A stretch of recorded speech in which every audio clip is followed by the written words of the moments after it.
২০২৩ সালে বাংলাদেশের দুর্নীতিগ্রস্ত খাতের তালিকায় পাসপোর্ট অফিস শীর্ষে রয়েছে বলে জানিয়েছে ট্রান্সপারেন্সি ইন্টারন্যাশনাল বাংলাদেশ টিআইবি। দুর্নীতিগ্রস্ত খাতের তালিকার দ্বিতীয় স্থানে রয়েছে বিআরটিএ ও তৃতীয় স্থানে আইন শৃঙ্খলা রক্ষাকারী সংস্থা। এই তিন খাতে ঘুষও নেওয়া হয়েছে সবচেয়ে বেশি। আজ টিআইবি কার্যালয়ে অনুষ্ঠিত এক সংবাদ সম্মেলনে জাতীয় খানা জরিপ ২০২৩ অনুসারে এসব তথ্য জানিয়েছে সংস্থাটি। টিআইবির খানা জরিপের ফলাফল অনুযায়ী ২০২৩ সালে সার্বিকভাবে দুর্নীতির শিকার ৭০.৯% খানা এবং ঘুষের শিকার ৫০.৮% খানা।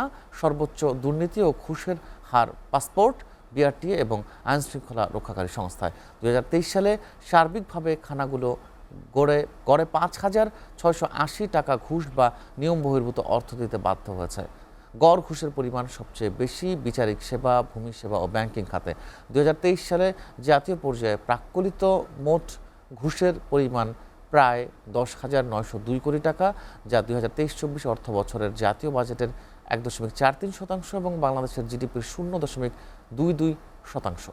আর ২০০৯ থেকে ২০২৪-এর এপ্রিল পর্যন্ত সেবা খাতে জাতীয় পর্যায়ে মোট ঘুষের ন্যূনতম প্রাক্কলিত পরিমাণ ১,৪৬,২৫২ কোটি টাকা।